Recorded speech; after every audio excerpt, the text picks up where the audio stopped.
imagine waking up in a secret laboratory where there's a mad scientist who's obsessed with creating human cyborgs, and you just so happen to be one of the people that got kidnapped by him that's gonna be one of his lab rats for his experiments.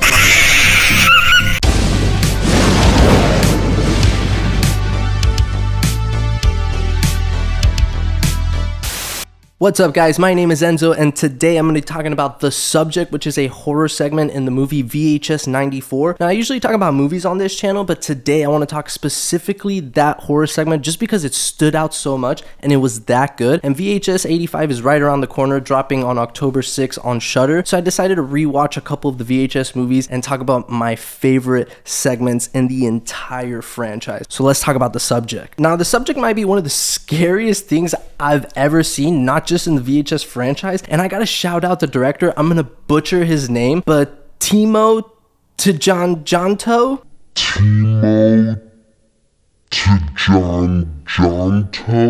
If he ever sees this video, he's probably gonna hate me forever just for mispronouncing his name that badly. Look man, I don't know, I'm not trying to butcher it, man. I'm trying to give this guy props because I think this dude is super talented, especially in terms of horror directing. Like, who are the best horror directors out there right now? I think he's probably the best. I'm not kidding, dude. I think he could be the next Wes Craven / John Carpenter. Like, I am that high on him. And the reason I'm that high on him is because this isn't even my favorite segment in the entire VHS franchise. This is my second favorite. So even though I think he's super talented, it's still not my favorite segment in the franchise. But guess what? My favorite segment in the franchise, guess who it's directed by? Timo Tjanto, man. Look, bro, he's awesome, okay? He's f***ing goated. He's OP.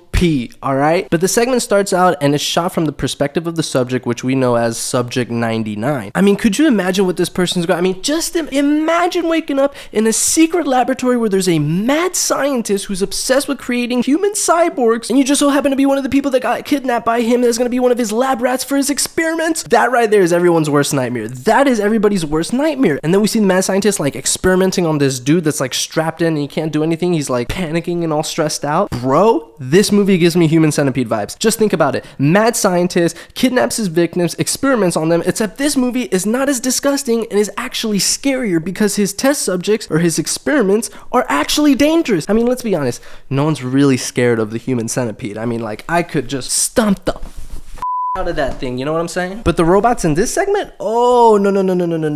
You know what this movie's like? It's as if the Human Centipede had sex with Hostel and they had a baby and then they just gave it a little dash of RoboCop. That's what this movie is. Which, by the way, I have to point out, the mad scientist in this segment is creepy as all get out. I mean, the actor who plays him, Buddy Ross, he is phenomenal in this role because the way he laughs, the way he smiles, his demeanor, everything about him is creepy as bro. He's so creepy. Say creepy again though, you know? But then all of a sudden the SWAT team comes in clutch, bro. They come in clutch. But then guess what? They kill the mad scientist and then you hear like his contingency plan, like there's an alarm going on, you can hear his voice, and then the other subject comes to life and just starts slaughtering, I mean, all these motherfuckers.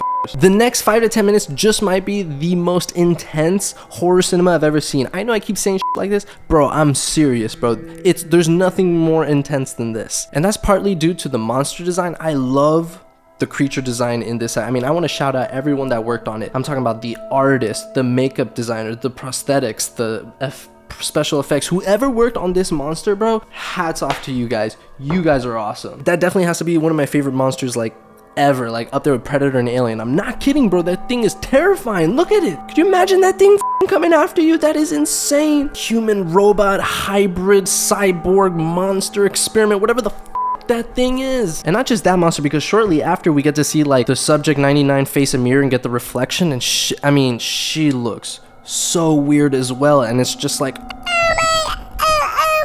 god, no one's gonna f me now. Actually, I can still have sex. Well, maybe no one's gonna kiss me. No one's gonna marry me.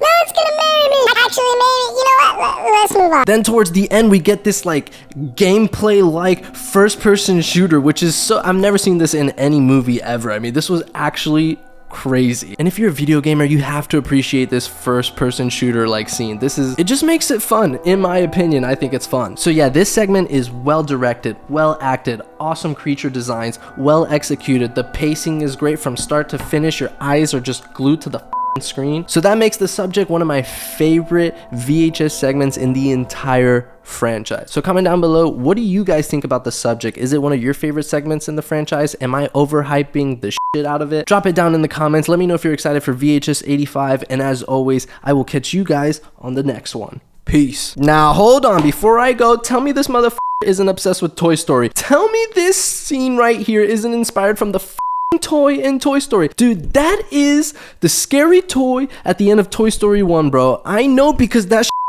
toy has haunted me ever since I've seen it, bro. That toy has been with me ever since and has never left the back of my head. It's been there all throughout my infancy and my childhood and my teenage years, haunting me, creeping in my head, talking to me, and this movie brought it out. It brought it out of me. It sparked the PTSD that I've had watching Toy Story.